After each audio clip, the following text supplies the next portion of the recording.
when the empath finally becomes the avoidant after being hurt too many times. There comes a moment in certain relationships when the person who has always been soft, open, and emotionally generous suddenly becomes quiet. Not cold, not cruel, just distant, detached, like a light that slowly fades instead of switching off. And people around them are confused, especially the person who once took comfort in their warmth. Because for so long, the empath was the emotional foundation of the relationship, the one who listened, soothed, forgave, and absorbed the waves of the other person's moods. But then something shifts, something subtle yet powerful. The empath begins to retreat, not because they stopped caring, but because they finally reached the emotional capacity that no one believed they had. And this is the moment when the empath becomes the avoidant. People often misunderstand this transformation. They think the empath suddenly changed personalities or became cold-hearted overnight. But the truth is far more complex and honestly, far more tragic. Empaths don't become avoidant out of preference. They become avoidant out of exhaustion. After years of overfunctioning emotionally, giving more than they get, carrying conversations, healing conflicts, and being the stable emotional anchor, they hit a point where their nervous system simply can't do it anymore. Their body begins to protect them in the only way it knows how, by shutting down emotional availability. It's survival disguised as indifference. To understand this shift, you first need to understand what it feels like to be an empath in a draining relationship. Imagine constantly being the one who senses tension before it even exists. Imagine feeling someone's disappointment before they say a word. Imagine noticing every micro shift in mood, every change in tone, every emotional withdrawal from the other person, long before the other person even notices it themselves.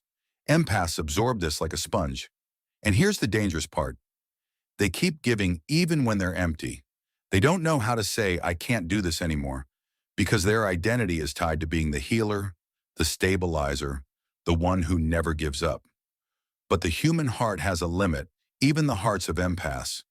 There comes a day when something inside them clicks, a moment of emotional clarity. It might happen after a small argument, during a silent car ride, or after yet another night where they fall asleep feeling unseen and unappreciated. And that's when the shift begins.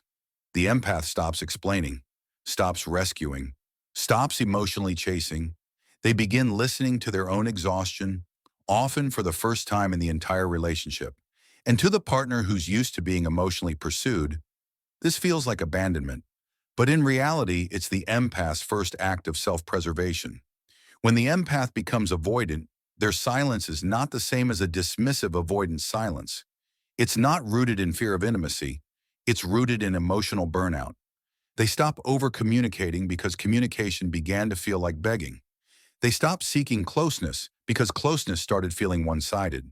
They stopped trying to fix problems because they finally realized they weren't the ones creating them. Their withdrawal is a quiet acceptance. Not that the relationship is beyond saving, but that they can no longer save it alone. Here's the ironic twist. The empath's withdrawal often activates the other person's fears for the first time. The partner who was once complacent suddenly becomes aware of the distance. They sense the shift. They start asking questions. Are you okay? Why are you acting different? Do you even care about me anymore? And while the empath doesn't want to hurt them, they also can't go back to being the emotional caretaker. Their nervous system won't allow it. They've entered a protective mode where their energy becomes sacred, and giving it away too easily feels dangerous. This is the moment where the empathy that once flowed toward the other person begins to redirect back inward. Suddenly, the empath is paying attention to their own needs, their own boundaries, their own peace. And this is the part where outsiders misunderstand them the most. They think the empath is becoming cold, detached, even selfish. But what they're really doing is reclaiming the emotional space they never had.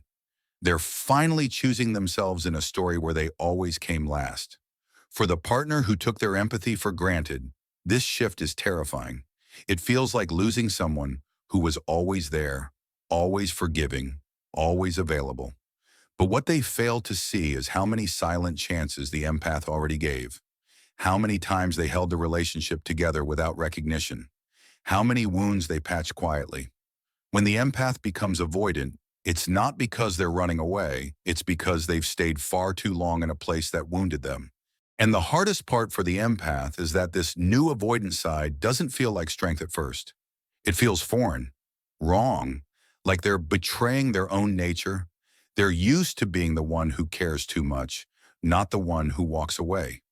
They feel guilty for needing space, guilty for being quiet, guilty for not matching the emotional energy they once offered freely. But that guilt slowly transforms into clarity. They begin to understand that their value is not measured by how much emotional labor they can provide.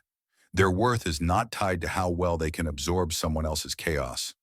Eventually, the empath learns something life-changing. Boundaries are not a punishment, they're protection. They realize that emotional closeness should be mutual, not one-sided. They understand that someone who truly loves them will not rely on their empathy to compensate for their own lack of emotional maturity. And in this newfound clarity, the empath begins to rebuild themselves, not as a giver who stretches beyond their capacity, but as a person who finally honors their own emotional truth. So what happens next? Does the empath stay avoidant forever? Not usually. Once they heal, once they rebuild their energy, once they learn healthy boundaries, the empath's heart opens again, but this time with discernment. They no longer chase people who drain them. They no longer fix people who refuse to fix themselves. They no longer give love at the cost of their own well-being. They evolve into something stronger, an empath with boundaries. And that version is unbreakable. When the empath becomes avoidant, it's not a transformation to fear, it's a transformation to respect. It marks the beginning of their awakening, their healing, and their return to self. And if someone wants to be part of their life after this transformation, they must meet them with mutual effort, emotional maturity, and respect. Because the empath is done carrying relationships alone. They are done being the emotional backbone for someone who never held them. They are done confusing love with sacrifice. In the end, the real question is not, why did the empath become avoidant? The real question is, what finally pushed them to protect themselves?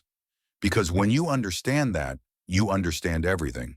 And if you are an empath listening to this, maybe this message is the permission you needed, the reminder that you're allowed to step back, to breathe, to heal, and to protect your heart. Not because you stopped caring, but because you finally started caring about yourself. And if this message spoke to you, then it's time to reclaim your energy and step back into your power. Remember, you were never too much. You were just giving to the wrong people. If you found value in this video, make sure to subscribe because we go deeper into emotional mastery, attachment styles, and the psychology that helps you rise again. Until next time, protect your peace, honor your heart, and never apologize for evolving.